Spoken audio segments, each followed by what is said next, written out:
하나님 말씀은 디모데후서 3장 16절 한 절만 보겠습니다. 모든 성경은 하나님의 영감으로 주어진 것으로 교리와 책망과 바로잡음과 의로 훈육하기에 유익하니라.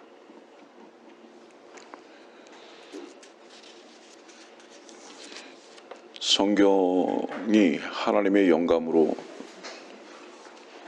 주어진 것이 분명하다면 우리의 관념이나 우리의 생각 속에서 성경을 가둬놓고 해석하려고 하면 때로는 이해가 되지 않는 것이 많을 뿐만 아니라 그 말씀의 의미를 모를 때도 얼마든지 있을 수 있습니다. 오늘 우리는 마태복음 1장 1절을 생각해 볼 것인데, 마태복음 1장 1절도 보면 그 번역상에 몇 가지의 문제들을 좀 발견하게 되는데,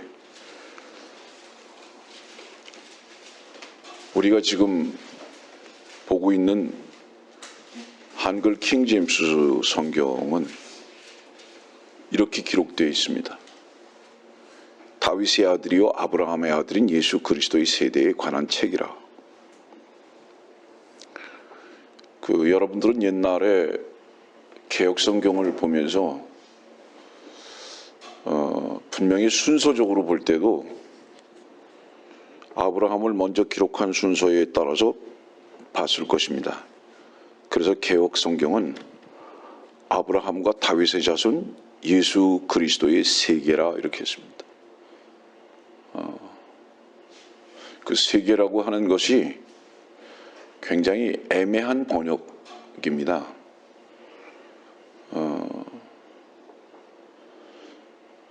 이 영어적 표현은 여러분들이 이미 보고 있겠지만 제너레이션입니다. 제너레이션은 세대입니다.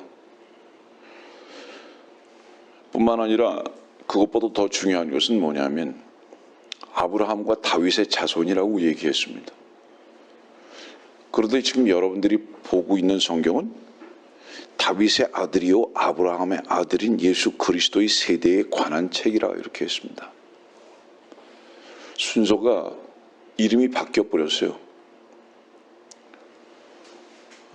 아브라함이 먼저 순서적인 면에서 볼 때는요, 다시 말하면 태어난 순서로 볼 때는 아브라함을 반드시 먼저 기록해야 합니다. 그런데 다윗을 먼저 이 킹제임스 성경은 기록하고 계십니다. 그럼 순서적인 면에서 볼 때 약 1000년의 차이가 있습니다. 아브라함과 다윗은. 그러니까 아브라함은 다윗의 위치에서 볼 땐 1000년 먼저 태어난 사람입니다. 그러면 당연히 순서를 아브라함부터 기록해야 하는 게 맞습니다. 그런데 왜 영어 성경이나 혹은 한글 킹제임스 성경은 왜 다윗이라는 이름을 먼저 기록해 놨느냐? 이것이 꼭 뭔가 오번역이나 착오가 된 것 같은 느낌을 금방 확 받아버릴 수 있어요. 왜냐하면 순서에 따라서는 그렇습니다. 근데 하나님의 감동으로 이 성경이 기록이 된 것이 분명하다면 하나님의 어떤 의도가 있으신 게 확실한 거예요. 어떤 의도가 있으신 거예요. 처음에 저는 이렇게 이야기를 시작했습니다. 모든 성경은 하나님의 감동으로 하나님의 의도가 분명히 있다. 이 성경이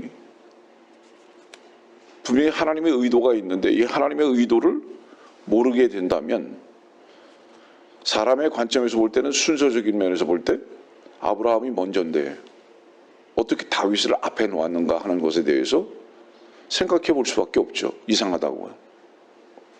그러면 이것은 오번역이다라고 그냥 가볍게 단정지어서 결정해버리는 오류를 범할 수가 있습니다. 오늘 이제 몇 가지의 이 부분 앞에서 지난주에 잠깐 여러분들에게 먼저 얘기했듯이 마태복음 1장 1절을 사실은 지금까지는 다윗과 아브라함에게서만 중점적으로 이 부분을 좀 제가 다뤄봤지만은 오늘은 동일하게 사레와 사라에 대해서도 다루게 될 것입니다. 그 이유가 뭐냐면 여러분들이 창세기 17장을 나중에 찾아서 보겠지만은 아브람이 아브라함으로 바뀌는 바로 그 때에, 바로 그 시대에, 그때에 사레도 사라로 바뀝니다. 그리고 놀라운 일이 또 하나 생기는데요. 그 기점이 이스마엘과 이삭의 기점도 또 됩니다. 그 창세기 17장의 성경적 기점은 굉장히 중요한 기점입니다. 아브람이 아브라함으로만 바뀌는 게 아니라 그의 아내 사레도 사라로 바뀌고요. 아들도 이스마엘이라는 아들에서 이삭이라는 아들로 바뀌어져 가는 기점입니다. 굉장히 중요한, 세 사람이 다 이렇게 바뀐다 이 말이에요. 그런데 여러분들 성경에서 볼 때에 아브람과 아브라함의 차이와 이스마엘과 이삭의 다른 점과 사레와 사라, 하갈의 다른 점이 무엇인가를 조금이라도 공부를 해본다면 동시에 이렇게 다른 이름들이 제시되는 이유가 무엇일까에 대해서 생각해 볼 수밖에 없어요.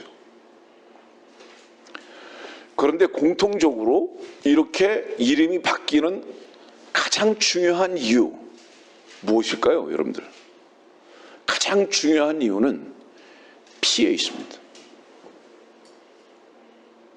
예. 할례를 행했느냐? 여자로서의 그 경수가 끝났느냐?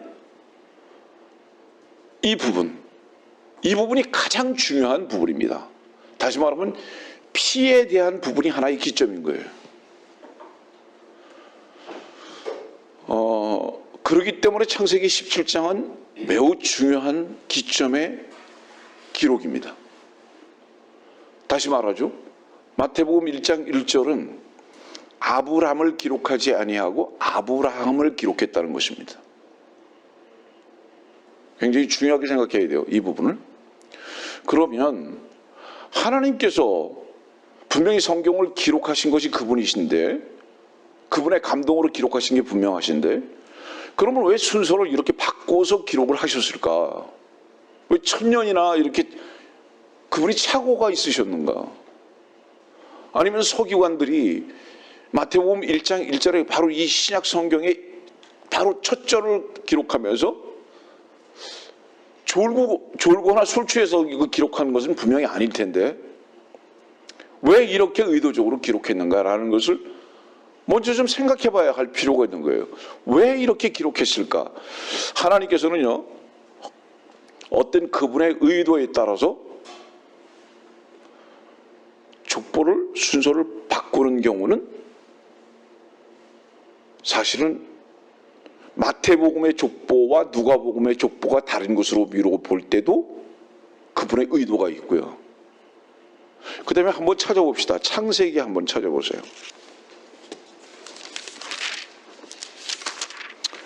그냥 쉽게 이제 말하겠습니다. 사람들은 노아의 아들들에 대해서요, 노아의 아들들에 대해서 뭐라고 순서를 읽느냐 하면 창세기 9장 18절에 한번 말씀 보세요.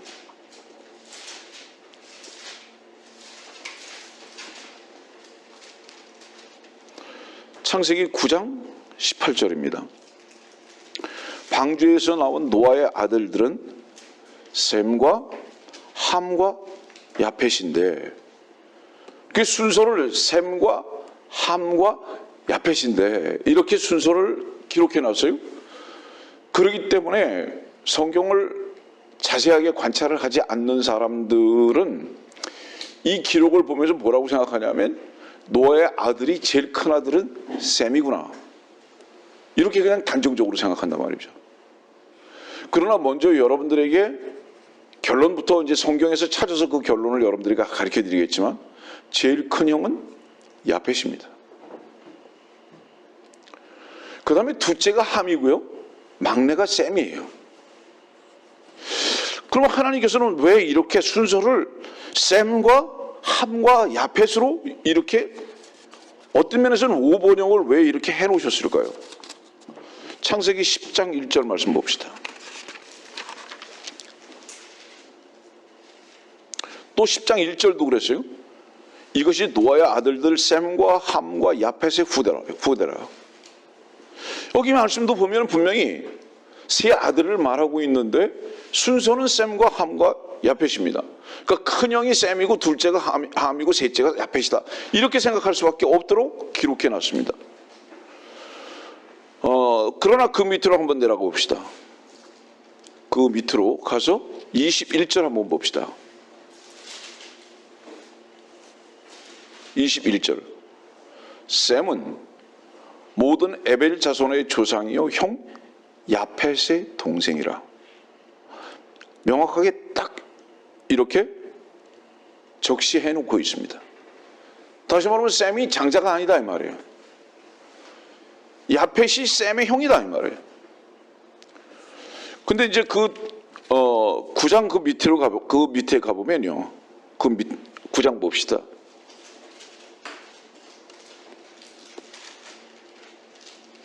24절이에요. 9장 24절. 노아가 포도주에서 깨어나서 그의 작은 아들이 자기에게 행한 일을 알고서, 이건 뭐를 의미하죠? 그러면 분명히 함이 큰아들이 아닌 건 확실해요. 그렇기 때문에 순서를 이렇게 기록하신 이유가 있다 이 말입니다. 그 이유가 무엇이냐? 하나님의 경륜은 셈에게 중심을 두고 하나님의 경륜이 진행될 것이다 라는 것에 대해서 말씀하고 계신 거죠. 이것은 우리가 마태복음 1장에서 무엇을 미루어 볼 수 있느냐 하면, 하나님께서는 의도적으로 다윗을 먼저 족보에 기록해 놓으셨다는 것입니다. 그 이유가 무엇이냐? 그 이유는 마태복음은 하나님의 아들이 메시아 곧 왕으로 오신 것에 대해서 집중적으로 기록해 놓으신 말씀이기 때문이다. 다시 말하면 다윗의 아들이 누군지 아느냐? 다윗의 아들은 그 왕의 족보를 따른 예수 그리스도께서 오셔서 왕으로, 자 이제 마태복음 2장 가보세요. 2장 2절입니다. 유대인의 왕으로 태어나신 분이 어디 계신가? 이 유대인의 왕으로 태어나신 분이, 이분이 누구냐 하면 바로 예수 그리스도시다 이 말이에요. 그래서 마태복음은 계속해서 왕으로 오신 예수 그리스도를 집중적으로 다루고 있는 겁니다. 여러분들 마태복음에서 주목해야 할 두 가지의 단어를 잠깐 소개할게요.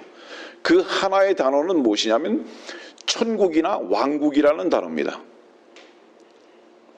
그 다음에 또 하나의 단어는 뭐냐 하면 왕이라는 단어입니다.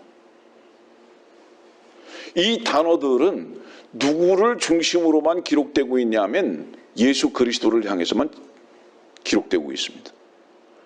그럼 마태복음 1장 1절이 다윗으로부터 시작하게 됐던 그 이유가 뭐냐? 예수 그리스도는 다윗의 아들로서, 다시 말하면 왕의 아들로서 왕으로 유대 땅에 왔다. 그렇기 때문에 그것을 중심으로 지금 이 말씀을 기록하고 계시다는 것을 의미하는 겁니다. 다른 부분에 대해서, 그러면 누가복음은 무엇이냐? 누가복음은 왕으로 오신 분을 기록하고 있잖아요. 누가복음은 구세주로 오신 분을 기록하고 계십니다. 그러니까 누가복음 보세요.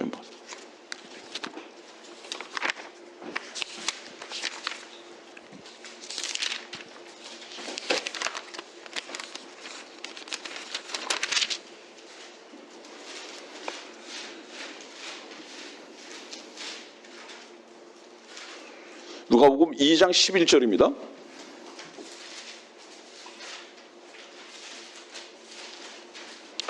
이는 오늘 다윗의 성읍에서 너희에게 구주가 나셨음이니, 그분은 주이신 그리스도시니라.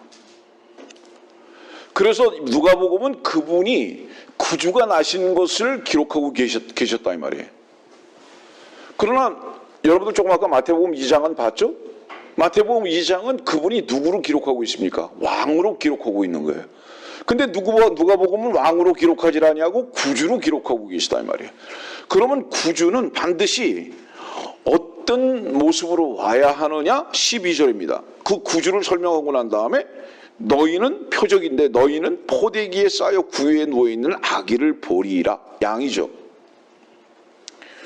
지금 죽음을 준비하기 위해서 온 구주, 이분이 죽지 않으면은 죄를 구속할 방법이 없다. 세상을 구하기 위해서, 죄에서 구속함을 갖게 하기 위해서 이분은 구주로 오셨는데, 그 구주로 오신 그분은 세상 죄를 제거하는 하나님의 어린 양을 보라라고 기록하고 계신 요한복음 1장 29절에 따라서 죽어야 할 왕으로 오신 것을 지금 누가복음 2장은 기록하고 계시다.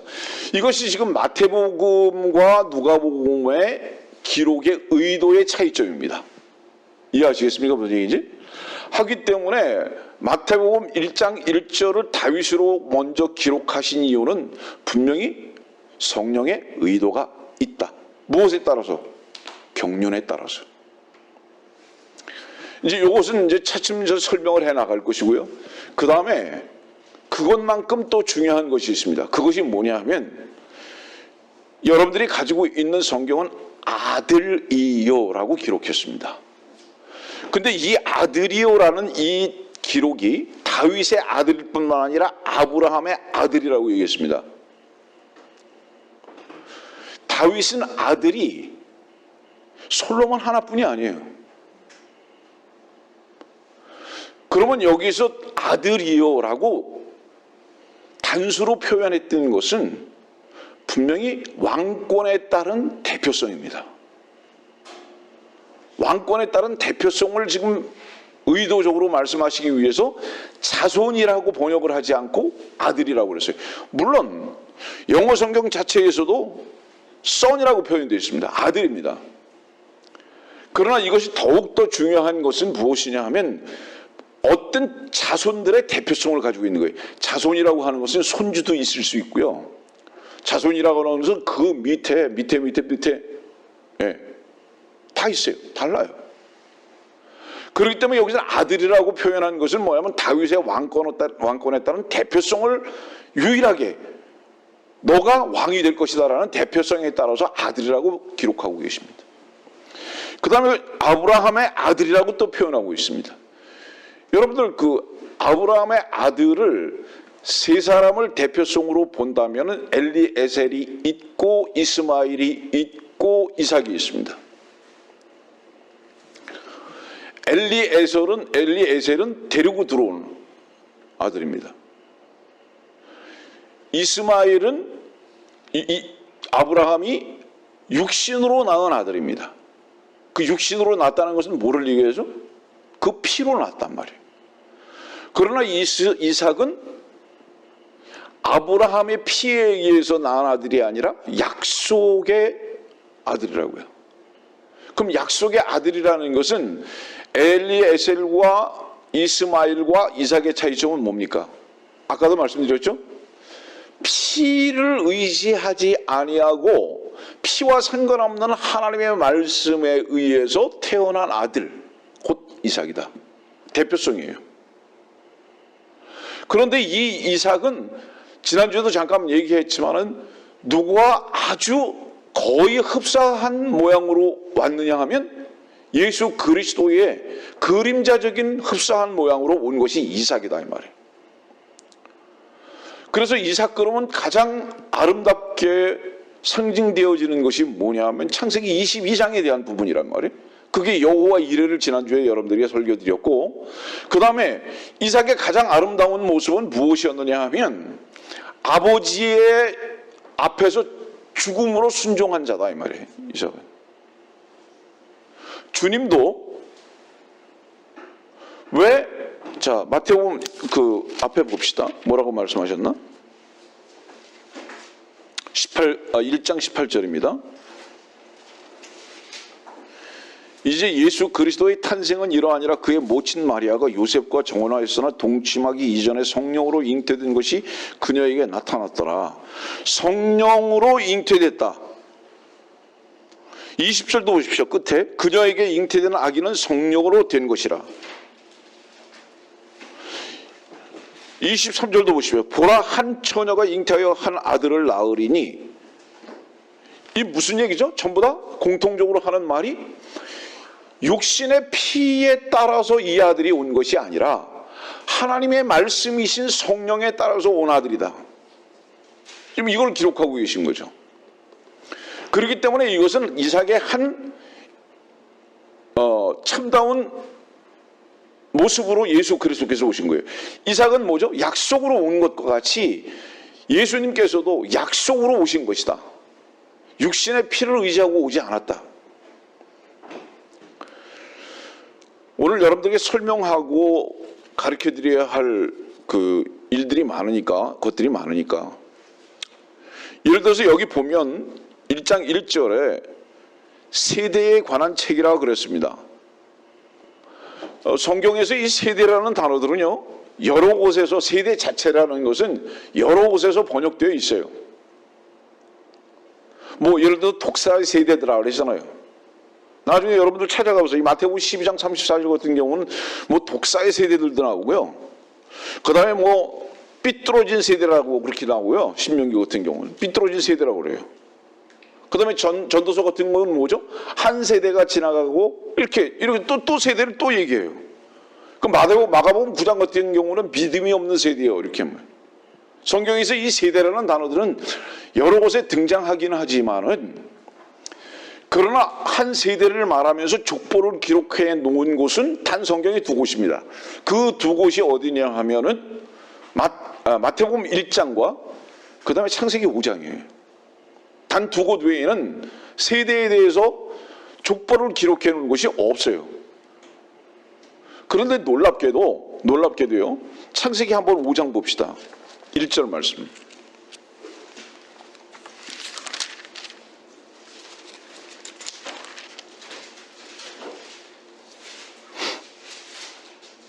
(5장 1절입니다) 이것이 아담의 세대들에 관한 책이라. 여러분들은 무엇을 발견했는지 모르겠어요. 마태복음 1장 1절과요 창세기 5장 1절의 차이점이 뭔지 아세요? 창세기 5장 1절은 세대들이라는 복수를 기록했습니다. 근데 마태복음 1장은 세대라고 단수로 기록했습니다. 그 이유가 뭘까요? 왜 이렇게 하나는 복수로 하나는 단수로 기록했을까요? 마태복음 12장에 있는 말씀 보면요, 독사들의 세대라고 기록했다고 여러분들 34절에 기록하고 계시는데, 여기도 독사의 세대라고 그러지 않고 독사들의 세대라고 그랬어요. 여기도 복수를 기록하고 계시거든요. 그러면 왜 아담의 세대들과 독사들의 세대라는 것에 대해서 단수로 기록하지 아니하고 복수로 계속 기록하고 계실까?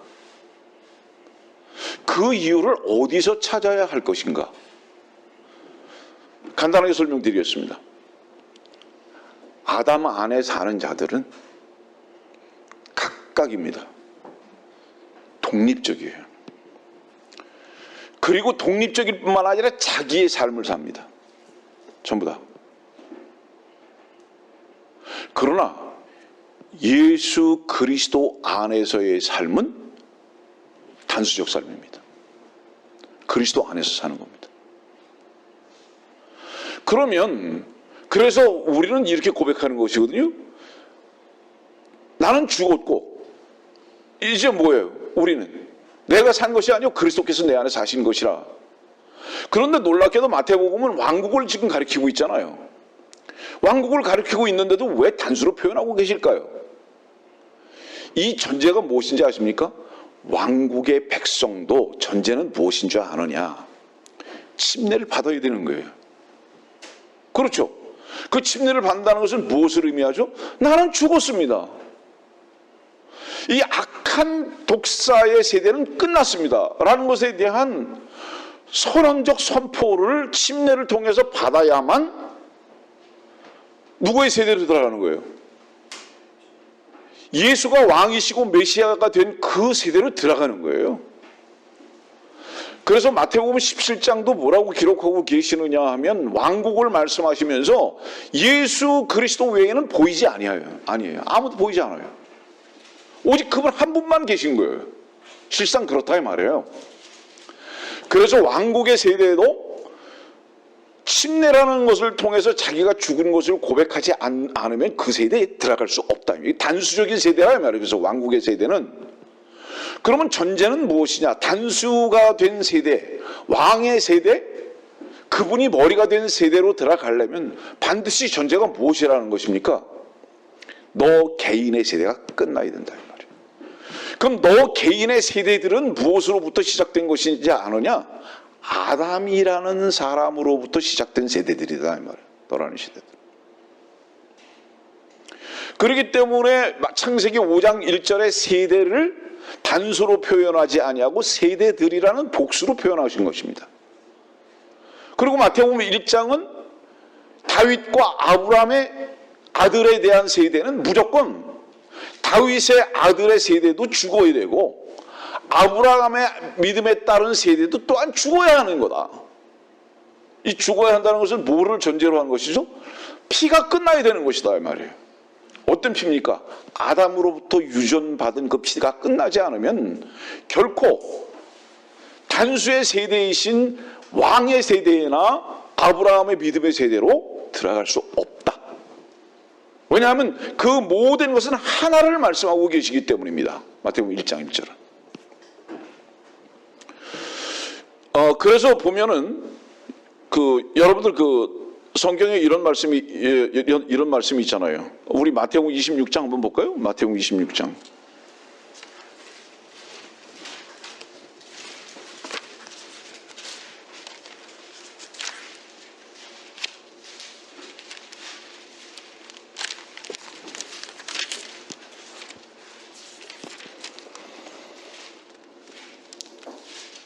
(28절입니다) 27절과 28절. 또 잔을 가지고 감사를 드린 후에 그들에게 주시며 말씀하시기를 이것을 모두 마시라. 이는 이것이 죄들을 사하심으로 인하여 많은 사람을 위해 흘리는 나의 새 언약의 피이기 때문이라. 주님과 제자들은 뭐를 마셨죠? 새 언약의 새 포도즙을 마셨어요. 이게 주님이 죽으시기 바로 그날 저녁이에요. 그러니까 주의 유월절 이때죠. 이 6월 절날 밤에 이 포도즙을 마셨어요. 근데 주님은 뭐를 마셨습니까? 오늘 찾아야 할 말씀이 많으니까 중요한 부분들만 찾고 넘어가겠습니다. 주님은 십자가에서 무엇을 마셨습니까? 신포도주 독주를 마셨죠. 그분은 왜 독주를 마셨을까요? 그리고 제자들에게는 왜 새 포도즙을 왜 주셨을까요? 그분이 독주를 마셨던 것은요, 독사의 피를 마신 겁니다. 이게 신명기 32장에 있는 말씀이에요. 네? 주님은 십자가에서 무엇을 마셨냐 하면 아담의 피를 뱀의 피라고 여기고 그걸 다 마셔버리신 거예요. 여러분들 요한복음 3장에 보면 주님은 어떤 모습으로 죽으셨죠? 뱀의 모습으로 죽으셨습니다. 그분이 뱀의 모습으로 죽으셨다는 것은 뭐냐면 그분이 독사가 돼서 달리신 거예요. 이것이 갈라디아서 3장에도 기록되고 계신 거죠. 나무에 달린 자마다 저주 아래에 있다. 그 저주는 무엇이냐? 피 아래에 있는 것이 저주다 이 말입니다. 왜 피 아래에 있는 것이 저주인지 아세요? 여러분들은 창세기 5장을 관찰하다 보면은 세대들에 대한 복수적인 의미에서의 자손들은 전부 다 그 결과가 어땠느냐 하면 죽음으로 기록되고 계십니다. 근데 죄의 삭은 사망이에요. 이 저주예요. 근데 죽는 것으로 끝나느냐? 그 뒤에는 뭐가 있다고? 심판이 있다 이 말이에요. 그렇기 때문에 이 아담의 세대들은 독사의 독을 가지고 사는 세대들은 그 끝이 사망이고 저주며 심판이다 이 말이에요. 그러나 이것을 주님께서는 십자가에서 다 홀로 마셔버리셨다. 무엇을 의미하죠? 인간의 모든 피는 끝났다. 무엇으로? 내가 십자가에서 그 피를 다 마셔버렸다. 그리고 내가 너희들한테 주기를 원하는 게 있는데 그것이 무엇이었는지 아냐? 새 생명의 피다. 이것이 지금 마태복음 26장에 대한 말이에요. 말씀이에요. 이해하겠습니까? 무슨 얘기인지. 그렇기 때문에 사실은 자기 자신으로 인해서 최선을 다해서 살든 자기 자신으로 인해서 거러지같이 살든 자신으로 사는 삶의 끝은 무엇인 줄 아느냐? 그건 저주다라는 것을 주님께서는 이 말씀 속에서 창세기 5장과 마태복음 1장에서 우리들에게 아주 사랑으로 아주 강렬하게 지금 표현하고 계시다 이 말씀 속에서. 단 하나입니다. 주님은 무엇을 말씀하시는지 아세요? 누가 살고 있느냐. 그거 딱 하나만 보시는 겁니다. 누가 살고 있느냐. 네가 살고 있느냐, 네 안에 내가 너의 생명이 되어서 살고 있느냐. 이것이 지금 창세기 5장과 마태복음 1장에서의 분명한 차이점이다. 여러분들은 어떠냐?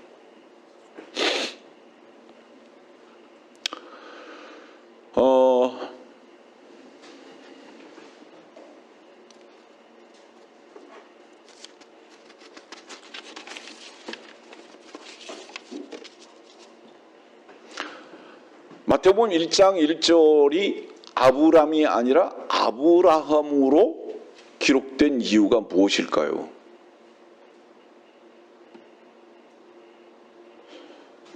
아브라함에 대한 얘기는요, 가장 중요한 관점에서의 신약적 정의는 로마서 4장에 있어요. 그 로마서 4장 한번 봅시다.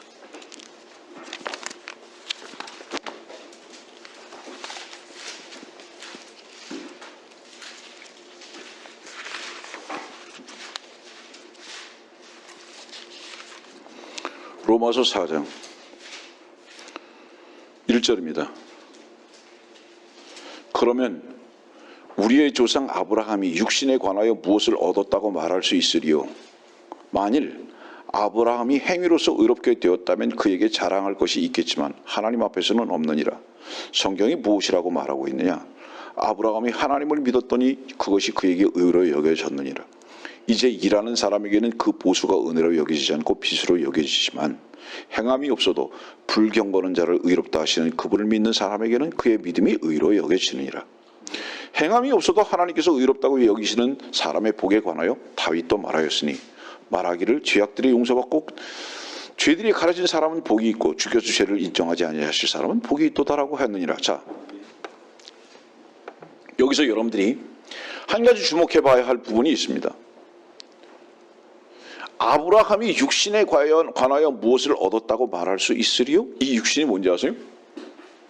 이 육신이 이스마엘이에요. 이 육신이 왜 이스마엘이냐? 육신의 힘이 있을 때 낳은 아들이 이스마엘이에요. 그래서 성경에서 말하는 이스마엘이라는 것은 행위의 최선을 의미하는 종교적인 것의 대표성이에요. 이스마엘은. 그래서 늘 이스마엘의 위치에 있는 사람들의 특징은 무엇이냐면 행위만을 집중합니다. 행위만에 집중하는 거예요. 그것은 행위에 집중하는 사람은 무엇을 모르는 것이냐? 주께서 그 자신을 위해서 어떤 행위를 하셨는지를 한 번도 믿고 받아들인 적이 없는 게 분명합니다. 지금도 자기가 육신의 행위로 의롭게 되지 않은 것을 인정하고 믿음으로 의롭게 되는 것을 분명히 누리고 믿는 사람은 자기의 행위를 자랑할 수가 없습니다. 에베소서님 말씀과 같이 자랑할 수가 없어요. 자랑할 수가 없다는 것은 무엇을 의미하느냐 하면 행위를 가지고 다른 사람을 비교해서 판단할 방법이 없다는 것을 의미하는 거예요. 근데 여기서 믿음으로 이렇게 됐다는 것은 무엇을 의미하죠? 이 믿음으로는 약속을 말하는 것입니다. 그래서 우리는 어떻게 의롭게 됐느냐? 아브라함이 약속으로 이삭을 출생시켰듯이 약속이신 주 예수 그리스도께서 행하신 행하심과 의롭게 하신 그 의로우심을 우리의 것으로 받아들인 믿음으로 인해서 우리는 얻게 되었다. 이것이 로마서 4장에 있는 말씀이에요. 이해하십니까? 무슨 얘기인지. 그러면 이 로마서의 4장에 있는 이 아브라함에 대한 부분을 말씀하고 계실 때에 이 아브라함을 기록하신 로마서 4장은 질문합니다. 신약입니까? 구약입니까? 이건 명백히 신약이죠.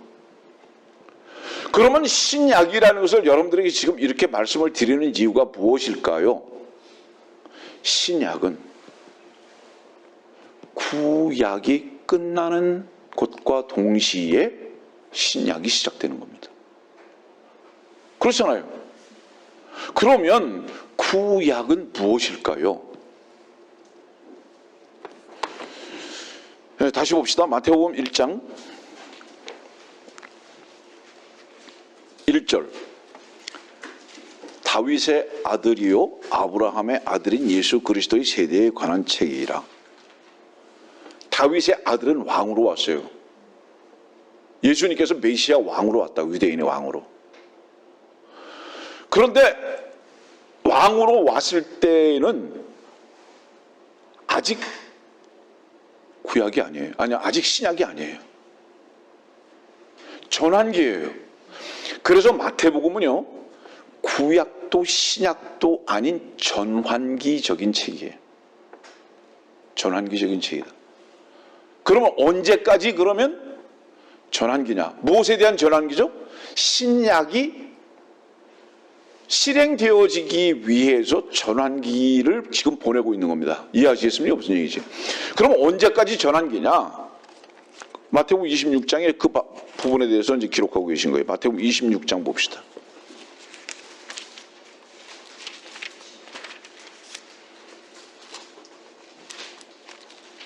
아까 읽었죠?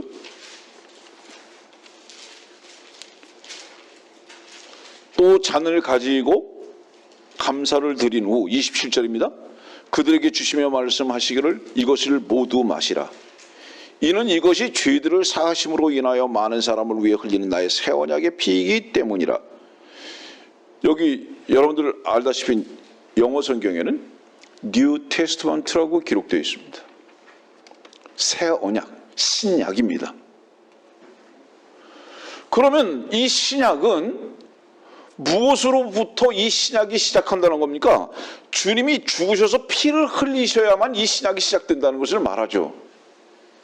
여기 말씀 보니까 27절에 보니까 또 잔을 가지고 감사를 드린 후에 왜 그분이 감사를 드렸는지 아느냐?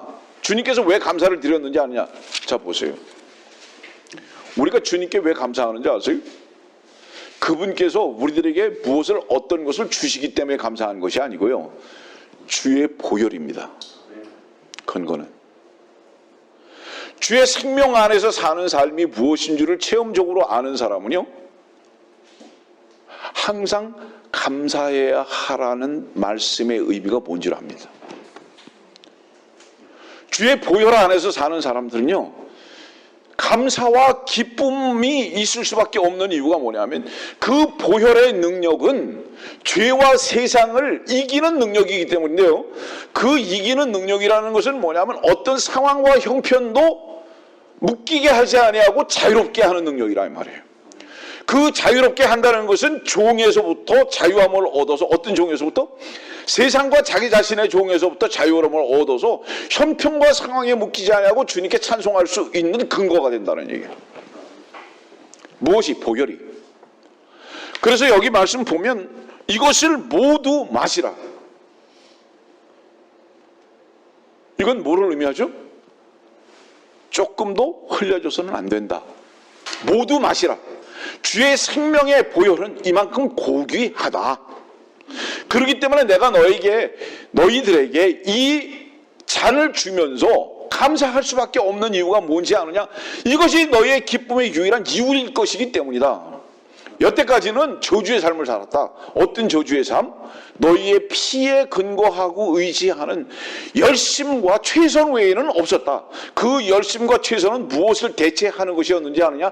하나님이 너희를 향한 사랑의 열심과 하나님 한 분만이 선하신 것을 대체하고 산 것이 너희의 열심과 너희의 최선이었다. 그러나 그것은 무엇이었는지 아느냐? 그것은 복배였다. 그것은 저주였다. 그러나 내가 지금 이 시간 감사할 수 있는 것은 무엇인 줄 아느냐? 내가 너희의 모든 만족이 될 것이다라는 것에 대한 분명한 너희는 체험을 할 것이다. 언제부터? 주 예수 그리스도의 보혈을, 그 능력을 덧입고 난 다음부터. 그래서 그분은 감사한 거예요. 근데 이것이 무엇인 줄 아느냐? 새 언약의 시작점이다, 이 말씀인 거예요. 그래서 새 언약의 피이기 때문이라고 이렇게 얘기했잖아요.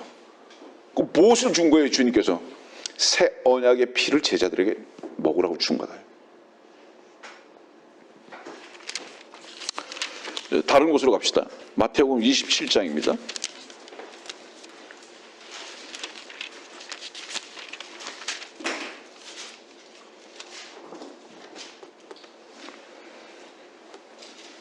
마태복음 27장 37절입니다.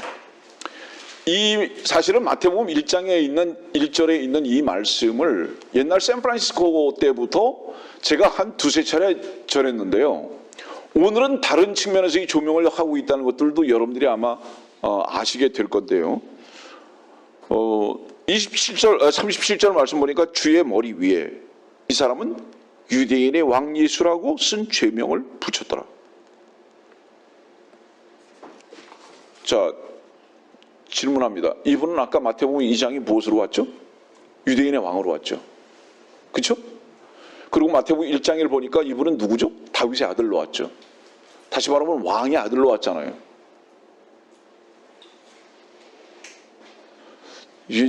때로는 여러분들이 반응이 없으면 알아듣는 건지 모르는 건지 표정이라도 하세요. 표정이라도. 나 알아듣고 있다고. 강요하는 건 또 안 되니까. 이분은 분명히 마태복음 1장 1절에 다윗의 아들로 왔잖아요. 왕의 아들로. 마태복음 2장 그렇게. 마태복음 2장에는 유대인의 왕으로 오신 분을 찾았어요. 분명히 그분은 왕이에요. 그래서 황금과 유향과 모략을 선물로 줘요. 경배하면서. 뭐를 의미하죠? 그분은 왕이라 이 말이에요. 황금. 그런데 여기 보니까 이 황금으로 대표되고 있는 왕으로 오신 이분이 어떻죠? 유대인의 왕 예수가 죄인이 돼서 죽어요. 죄인이 돼서 죽어요. 이분이 죄인이 돼서 죽는다는 것은 무엇을 의미하죠? 죽을 때 어떻게 죽었죠? 그 가슴을 찔려서 모든 피를 다 흘려버렸어요. 그분이 피가 흘려졌다는 것은 무엇을 의미하죠? 그 피가 여러분들에게 역사하는 능력의 보혈이 되게 하시기 위해서 피를 흘렸다는 말이에요. 그분이. 이게 새 언약의 피의 분명한 증거를 입증하기 위한 거죠. 내가 죽지 않으면, 피를 흘리지 않으면 새 언약은 성취될 수 없다. 그렇기 때문에 나는 왕으로 왔지만은 온 세상의 구주가 되기 위해서, 아브라함의 아들이 되기 위해서, 마태복음 1장 1절의 의미에서 본다면 다윗의 아들은 이제 죽지만은 아브라함의 아들이 돼서 모든 세상 사람들을 구속하는 구세주로, 아까 누가복음 2장 봤죠? 구주가 되기 위해서 나는 죽는다. 이게 지금 마태복음 27장에 있는 말이에요. 자, 중간 점검합니다. 다윗의 아들로 와서 마태복음 26장까지 다윗의 아들인 왕으로서의 사역을 합니다. 계속. 그렇죠? 계속 왕으로서의 사역을 하잖아요. 어떤 왕으로서의 사역을 하죠? 그분이 병든 자를 고쳐주고 죽은 자를 살리고요. 바다 위를 걷고요. 보리빵 5개를 가지고 5,000명 먹이고요. 이거 뭐를 의미하죠? 그분이 하나님의 아들로서의 모든 능력과 권세를 행하는 겁니다. 너희들이 육신적으로 필요한 거 뭐 있어? 배고파? 내가 다 먹일 수 있어. 아파? 내가 다 낫게 할 수 있어. 육신적으로 필요한 그 모든 것을 채울 수 있는 분으로서 육신적인 왕으로 오셨다 이 말이에요. 이해하겠습니까? 무슨 얘기인지. 그런데 이 육신적인 왕으로 오신 이분, 메시아 왕이신 이분을 그들이 십자가에 못 박혀 죽여버렸다 이 말이에요. 그 죽여버리면서 피를 흘리게 되는 이 순간에 새 언약 신약이 시작됐다. 그러면 새 언약 신약이 시작됐다는 것은 그분의 피를 이제 믿고 받아들여야 할 순간이 왔다는 것을 의미하죠. 이해하겠습니까? 무슨 얘기인지. 그래서 신약이 시작됐어요. 로마서 4장은 누구에 대해서 기록한 것이라고요? 아브라함에 대해서 기록하고 계시잖아요. 맞죠, 여러분들? 그래서 이제 믿음이 시작되는 겁니다. 이분이 죽지 않으면 절대로 믿음이라는 게 시작이 되지 아니하고 아브라함의 아들로서 입증을 할 수가 없는 거예요. 다른 표현으로 좀 더 줄여서 말합니다. 다윗의 아들로 왕이 죽지 않으면 신약이 시작될 수가 없다. 그렇기 때문에 신약이 시작되기 위해서 그분은 왕으로 오셨지만 죽으셨다. 여기에서 주목할 것. 순서는 다윗의 아들로 먼저 시작됐고 아브라함의 아들로서 믿음의 아버지로서의 그분은 입증하고 계시다. 지금 마태복음 26장부터. 이해합니까? 무슨 얘기인지. 그래서 이제 마태복음 28장으로 갑시다. 마태복음 28장은 1절입니다. 안식일이 끝날 무렵 그 주의 첫날 새벽이 시작될 때 막달라 마리아와 다른 마리아가 무덤을 보러 갔더라. 제가 이 마태복음 28장 1절도 자주 여러분들에게 언급하는데요. 안식일이 끝날 무렵이라는 이 말씀에 대해서 굉장히 주목해야 할 필요가 있어요. 항상. 이건 무엇을 의미하느냐 하면 육신적인 것이 끝났다는 것을 의미하는 거예요. 표적이 끝났고 유대가 끝났고, 왜냐하면 이 안식일이라는 것은 유대인을 향한 표적이거든요. 유대가 끝났고 육신이 끝났고, 그래서 이 안식일이 끝날 무렵이라는 것은 그 육신적인 표적에 의한 이 유대가 끝났다는 것을 의미하는 거예요. 그 주의 첫날 새벽, 그분이 어떻다고요? 이제 부활의 주로 다시 사셨어요. 그때부터는 그 후로 뭐라고 이제 말씀하시죠? 18절 봅시다. 28장 18절 19절. 그 후에 예수께서 그들에게 오셔서 일러 말씀하시기를 하늘과 땅에 있는 모든 권세를 나에게 주셨도다. 그러므로 너희는 가서 민족들을 가르치고 아버지와 아들과 성령의 이름으로 침례를 주며, 여러분들 여기 19절에 보면 아버지와 아들과 성령의 이름으로 침례를 주며 그랬습니다. 주목하세요. 유대인들의 침례는 예수 그리스도 이름으로의 침례입니다. 그러나 여기 침례는 아버지와 아들과 성령으로 이름으로의 침례입니다. 유대인들은 아버지와 아들과 성령의 이름으로 침례받지 않습니다. 네. 그러면 여기서 뭐를 얘기하는 것이냐? 분명히 모든 민족들을 가르치고, 모든 민족들이 나오죠? 그러면 이게 모든 민족들이 지금 마태복음 28장에 지금 등장하는 이유가 뭘까요? 19절에 등장하는 이유가 이제 이방인들의 구세주가 됐다는 것을 의미합니다. 이방인들의 구세주가 됐다. 이게 누가복음 2장에 아까 구주가 나셨으니라는 것에 대한 그 의미입니다. 창세기 17장으로 가야 되겠네요.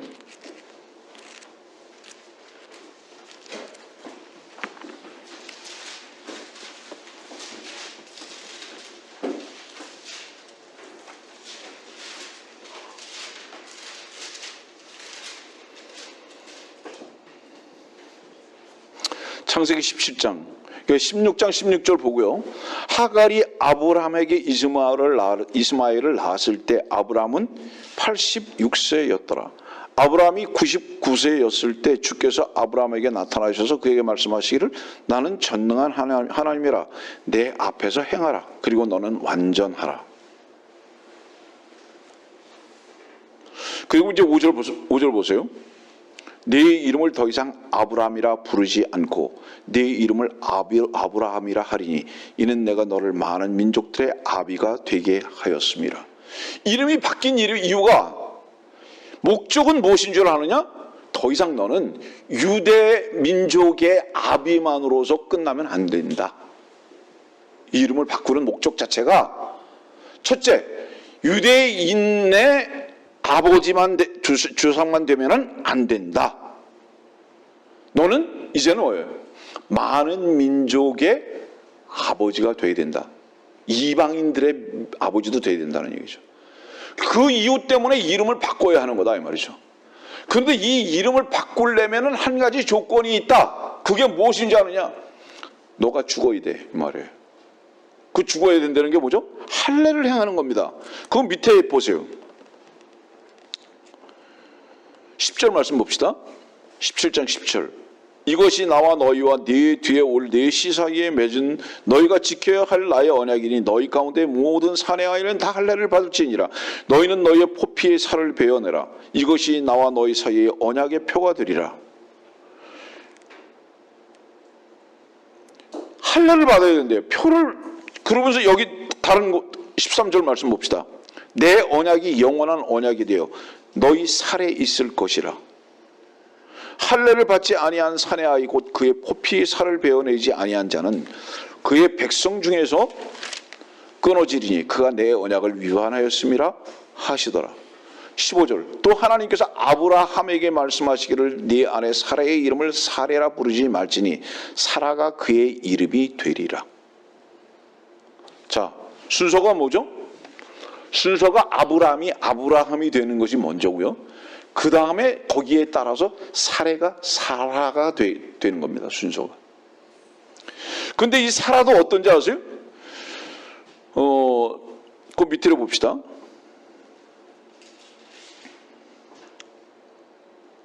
16절 말씀 보세요. 내가 그녀에게 복을 주어 그녀로부터 네게 한 아들을 주며 정녕 내가 그녀에게 복을 주어 그녀로 민족들의 어미가 되게 하리니 백성의 왕들이 그녀에게서 나오리라 하시더라. 여기도 주목할 것이 뭔지 아세요? 16절에 민족들의 어미가 되게 하는 거예요. 민족이 아닙니다. 민족들. 그러면 이것은 무엇을 의미할까요? 이것은 아브라함으로 이름이 바뀌고 그 안에도 사레에서 사라로 이름이 바뀌면서 공통적인 것이 뭐죠? 아브라함과 사라의 공통적인 것, 많은 민족과 민족들이라는 이름이 제시됩니다. 유대인이라는 한 민족에게 집중하지 아니하고 많은 민족과 모든 민족들에게 이것이 옮겨집니다. 무엇이 옮겨지는 거예요? 피가 끝나고 난 다음에 약속의 성취를 말씀하고 있는 겁니다. 바로 이 약속의 성취는 새 언약 곧 신약을 의미하고 있다 이 말이에요. 그래서 이것이 이제 갈라디아서에 보면 어떤 말씀으로 기록하고 계시냐 하면 갈라디아서에 있는 말씀 봅시다.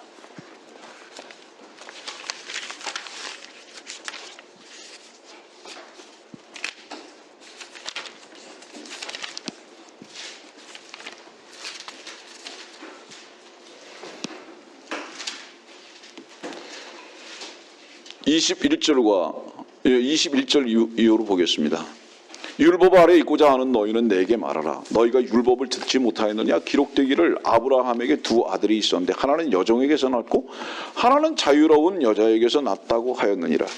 그러나 그 여종에게서 난 아들은 육신을 따라서 낳고 자유로운 여자에게서 난 아들은 약속으로 말미암아 난 것이라. 이것들은 비우니 이들은 두 언약이라. 하나는 신의 산으로부터 종을 낳은 자니 이는 하갈이라. 26절입니다. 위에 있는 예루살렘은 자유로우니 우리 모두의 어머니라. 잠깐 주목하세요.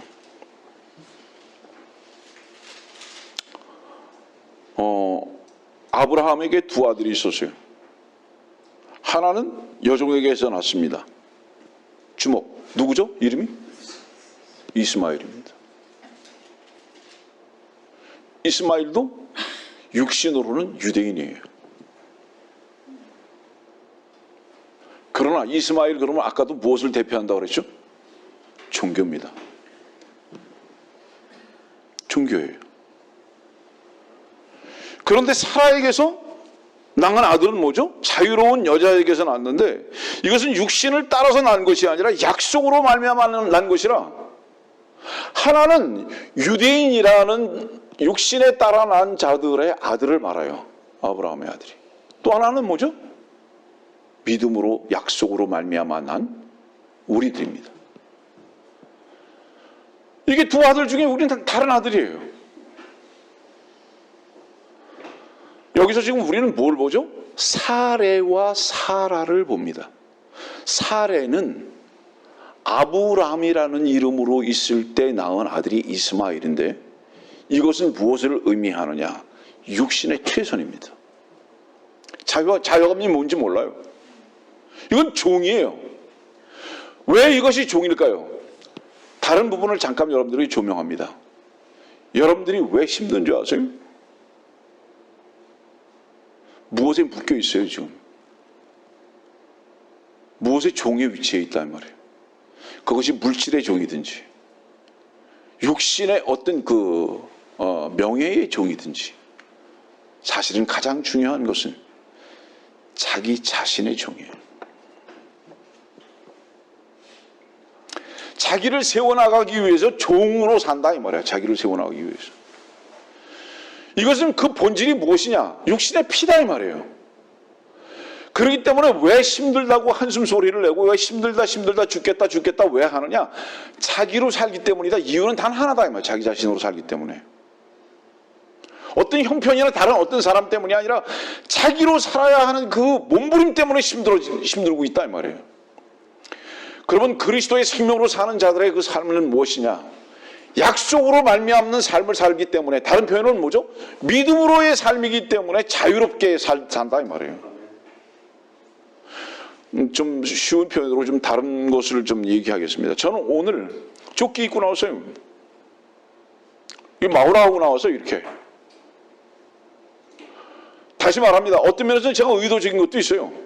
원래 제가 넥타이 매는 거 싫어하기도 하지만 보는 사람들에게 이런 목사도 있다. 난 어떤 규격이라든가 이런 부분에는 막 묶이고 싶지 않다. 난 가끔 이런 생각합니다. 사도 바울이 지금 만일에 살아 있다면 사도 바울이 넥타이 매고 양복 입고 그리고 가운 입고 설교할까? 주님은 넥타이 좋은 거 골라서 매고서 강대상에 서서 설교하실까? 난 그렇다고 생각하지 않습니다. 사람들이 볼 때 혐오감이 있도록 행동을 하지는 않으시겠지만 신사적인 분이시니까. 그러나 뭘 그렇게 꾸며 입으시겠는가? 여러분들 지금 이미 보다시피 나 오늘 바지도 청바지 입고 나왔어요. 이것을 이렇게 설교 시간에도 이렇게 공포하는 이유가 뭔지 아세요?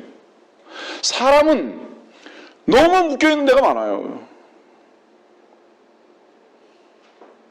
그렇다고 해서 이 교회가 무질서합니까? 아니에요. 질서가 유지되고 자유롭고 우리는 많이 웃고 많이 기쁘고 많이 즐겁고요. 어떤 규격에 묶여있지 않아요. 이유가 무엇이죠? 목사가 그렇게 이 교회를 이끌고 가기 때문입니까? 물론 부분적으로 그렇습니다만은 우리 안에 계신 주님께서 우리를 자유케 하셨기 때문입니다, 여러분들.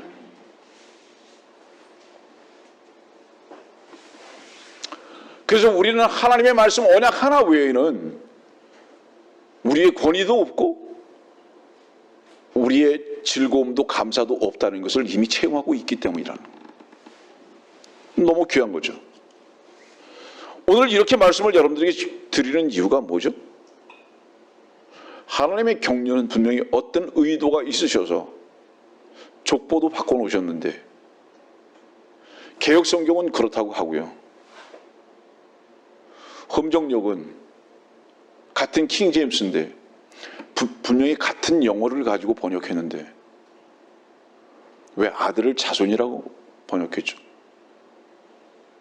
왜 순서를 아브라함을 먼저 놨죠? 다윗을 뒤에 놓고 심각한 말을 한 가지 할게요. 아브라함이 마태복음 1장 1절의 순서에서 먼저 오면은요, 왕국이 없어져요. 마태복음 1장부터 최소한 27장까지 없어져요. 압니까? 무슨 얘기지? 왕국이 없어진다고요. 주님의 초림에 오신 목적, 메시아로서 오신 것이 없어져 버린다고요. 제거된다고. 근데 놀랍게도 그거보다 더 중요한 건 뭔지 아세요?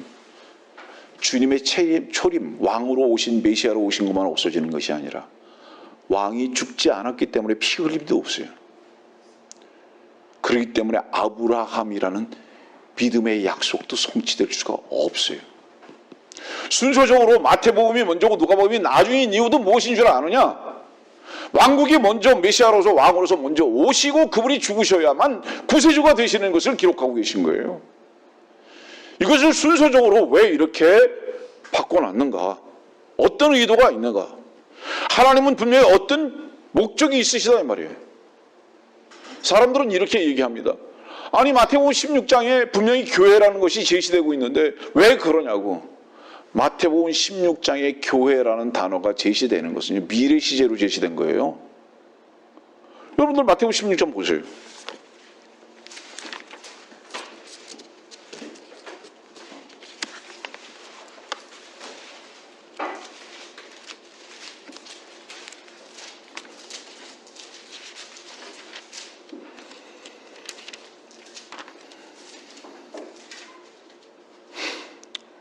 18절입니다. 너는 베드로라. 그리고 이 반석 위에 내가 나의 교회를 세우리니. 미래 시제예요. 그때 지금 교회가 없어요. 앞으로 그렇게 할 것이다 이 말이에요. 그럼 여기서 이 앞으로는 뭘까요? 교회를 세우리니. 언제 세우시겠다는 거예요? 주님이 죽고 다시 사셔서 새 언약이 시작될 그때에 교회가 시작된다. 그러면 마태복음 16장의 그 위치는 뭐예요? 분명히 이 16장의 이 위치는 그분이 아직도 왕이에요. 근데 이분께서 제자들과 어디로 여행하셨어요? 13절 보세요. 예수께서 카이사라 빌보 지경에 오셨을 때 제자들에게 물어 말씀하시기를 사람들은 인자인 나를 누구라고 말하느냐고. 왜 여기서 물어보셨을까요? 왜 카이사라 빌립보 지경에 오셔가지고 물어보셨을까요? 이유가 뭘까요? 여기 이방 땅입니다. 첫째는 유대 땅에서는요, 그분이 메시아인 것을 아무에게도 알리지 말라고 그래요. 내가 메시아인 것을 알리지 말라고. 근데 이분이 이방 땅에 가서 내가 누구냐고 물어봐요. 그리고 교회라는 단어를 미래 시제 속에서 제시합니다. 마태복음 16장. 이 의미가 뭐죠? 아까도 말했잖아요. 많은 민족의 아비가 되기 위해서 이방 땅에서 이분이 이것을 계시하고 계세요. 교회에 대한 말씀. 교회는 그럼 무엇이라는 뜻입니까? 유대인에게 종교에 묶여있는 그들에게 집중하지 아니하고 많은 민족들인 아브라함의 아들들을 모으기 위해서 이방 땅에서 시작할 것이다라는 이분의 의도적인 여행입니다. 지금 이것이 곧 무엇과 동일한 의미에서의 여행이었느냐? 요한복음 4장에 사마리아 수가성 여인에게 간 바로 그 여행과 동일한 의미에서의 위치 이동입니다. 이분의 그 의도가 너무나 귀하고 아름답죠. 왜냐하면 유대인들은 땅에 속한 자들이거든요. 땅에 속한 자들이거든요. 우리 창세기 13장 말씀 봅시다.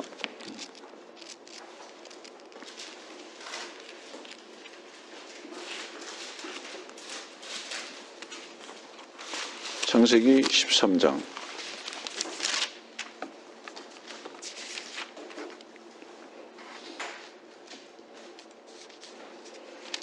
16절입니다. 내가 내 씨를 땅에 티끌 같게 할 것이미니 사람의 땅에 티끌을 셀 수 있다면 내 씨도 셀 수 있으리라. 18절 그때 아브라함이 장막을 옮겨 누구한테 지금 땅에 티끌같이 네 자손을 줄 것이라고요? 네 씨를 줄 것이라고요? 아브라함 육신의 자손들입니다. 이건 땅의 티끌이라고 말하고 있어요. 땅을 말하고 있습니다.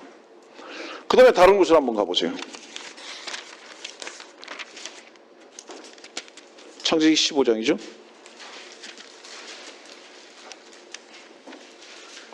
(5절)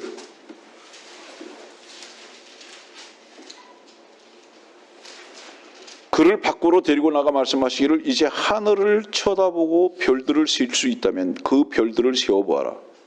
또 그에게 말씀하시기를 너의 씨가 이와 같으리라 하시더라. 두 씨가 나오잖아요. 하나의 씨는 어떻게 해요? 땅의 티끌 같은 씨고요. 하나는 하늘의 별과 같은 씨예요. 이 하늘의 별과 같은 씨는 뭐예요? 하늘에 속한 씨예요. 이건 언약의 씨예요. 이건 아브라함의 믿음의 자손들을 말하는 거예요. 그래서 우리는 어떤 자들이죠? 이미 천상에 앉혀진 자들로서 세상에 속한 씨들이 아니에요. 왜 그러냐? 우리는 왜 세상에 속한 씨들이 아니야? 하나님의 아들들이 되는 권세를 덧입었기 때문에. 그래서 우리는 세상의 아들들이 아니다 이 말이에요. 그래서 세상에 있는 자들을 더 이상 아버지라 하지 않아야 하는 자들이다 이 말이에요. 그래서 우리의 성은 이미 라스트 네임은 이미 뭐예요? 그리스도와 함께 끝난 자들이다 이 말이에요. 그래서 그분이 우리의 생명이 되신 자들이다 이 말이죠. 그래서 우리는 하늘에 속한 자들인 거죠. 이것이 아브람과 아브라함에게 주신 하나님의 두 어떤 씨를 말씀하고 계시거든요. 종교는 무엇이냐 그래서 여전히 땅에 속한 겁니다. 그래서 땅에 속한 것에 대한 삶을 분명히 입증할 수밖에 없는 것은 뭔지 아세요? 종교인들은 땅의 것 때문에 심각하고 땅의 것 때문에 싸우고 그 땅의 것 뭡니까? 육신의 일들이에요 전부 다.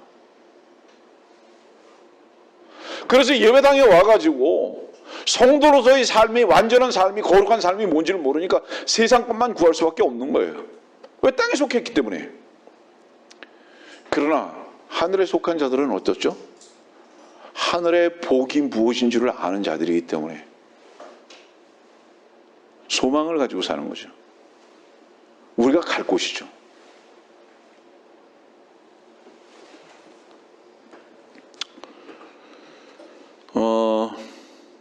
말씀을 이제 정리하겠습니다. 복음이라는 것은요, 모세가 끝나야 돼요. 그래서 요한복음 1장은 뭐라고 말씀하셨죠? 한번 봅시다. 요한복음 1장.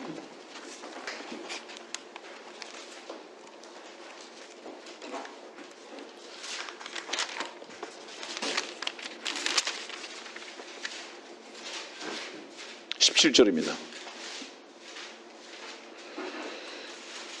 율법은 모세를 통하여 받았지만 은혜와 진리는 예수 그리스도를 통하여 온 것이라.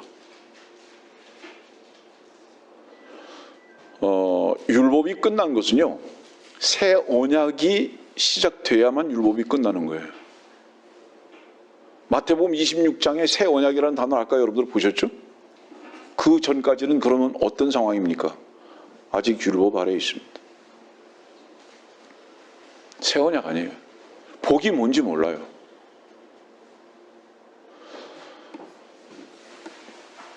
아브람은 모세로 연결됩니다. 그러나 아브라함은 이삭과 약속의 아들인 바로 여러분들과 연결됩니다. 신약의 위치에 있는 거죠. 고로 우리가 분명히 한 가지 알아야 할 것은 무엇입니까? 우리는 피와 상관없는 자들입니다. 왜 피와 상관없는 자들이냐? 이미 주께서 죽으실 때 함께 죽었기 때문입니다. 그럼 우리의 역사하는 피는 뭡니까? 새 언약의 피입니다. 주의 보혈이죠. 그래서 거룩함과 자유함과 감사함의 삶의 증거는 무엇이냐? 결국은 이 피를, 어느 피를 가지고 사느냐라는 것에 대해서만 나타나는 것입니다. 증거로. 여러분들 육의 일이라는 게 뭔지 아세요? 육신의 일, 육의 일이라는 것은 많은 사람들은 어떤 나쁜 짓거리만 생각하는데요. 이 피를 써서 하는 모든 일들을 육의 일이라고 하는 거예요. 육신의 일이라고 하는 거예요. 사람들은 나쁜 짓거리는 육신의 일이고, 자, 이 말씀만 전하고 결론을 드리겠습니다. 여러분들 다른 사람들보다도 더 행복하게 살려고 하고, 다른 사람들보다도 더 우월한 자가 되기 원하고, 여러분들의 자녀들을 더 육신적으로 사랑하고, 이거 죄로 여기는 사람 있습니까? 그럼 마땅한 거로 여기죠. 왜 그러죠? 그건 여러분들의 육의 마땅함이기 때문입니다. 하나님의 마땅함이 아니에요. 그건 여러분의 육의 마땅함 때문이지 주의 자유하심과 진리 안에서의 마땅함이 아니란 말이에요. 그런데 이 육의 마땅함은 여러분들이 자랑으로 여기고 한 번도 죄로 여겨본 적이 없어요. 그거는 오히려 그것을 지향해야 한다고 생각하고 최선을 다해서 그렇게 해야 한다고만 생각하고 있다 이 말이에요. 그러나 하나님께서는 보실 때 그걸 뭐라고 정의하셨냐면 육의 일이라고 말씀하셨다 이 말이에요. 육신의 일이라고 말씀하셨다 이 말이에요. 그럼 우리는 오해할까 봐 말합니다. 가족을 떠나야 되는 것인가? 아닙니다. 그런 의미로 말하는 게 아니에요. 여러분들의 피로 연결된 가족들에게 이 보혈을 전해주고 진리 안에서의 자유함이 무엇인지를 나타내 보여줘야 할 거룩한 성도들의 삶이 여러분들의 마땅한 말하는 것을 말하는 거예요. 그걸 통해서 그들이 무엇을 알게 될까요? 저들은 어떻게 저렇게 자유로운가? 저들은 어떻게 저렇게 감사하고 만족하는가? 이것을 바라볼 수 있는 성도들의 마땅한 삶을 살아야 한다. 오늘 우리는 무엇을 알았죠? 마태복음 1장 1절이 결코 아브라함이라는 이름이 먼저 제시되면 안 된다는 것과 더군다나 자손들은 더군다나 되면 안 되고 우리들은 아들이에요. 하나님의 아들들이라고. 주님은 아들이에요. 단수로. 한 아들. 아까도 봤잖아요. 마태복음 1장에서. 그분은 한 아들이에요. 이것을 왜 오역을 했는가? 어떤 의도가 있는가? 매우 중요한 부분을 우리는 오늘 좀 다뤄봤습니다. 뿐만 아니라 창세기 17장에 있는 말씀을 여러분들에게 잠깐 조명하고 결론을 내릴게요. 아까도 말했죠? 이스마엘과 하갈은 연결됩니다. 아브람과 이스마엘과 하갈은 세 사람의 연결점입니다. 이것은 무엇으로 연결된 거죠? 육으로 연결된 겁니다. 그리고 이것은 율법으로 연결된 것입니다. 그리고 이것은 갈라디아 분명히 말씀하시기를 종이라고 말씀하십니다. 자유함이 뭔지 몰라요. 그러나 아브라함은 무엇과 연결됐습니까? 사라와 연결되었고 그 다음에 이삭으로 나타났습니다.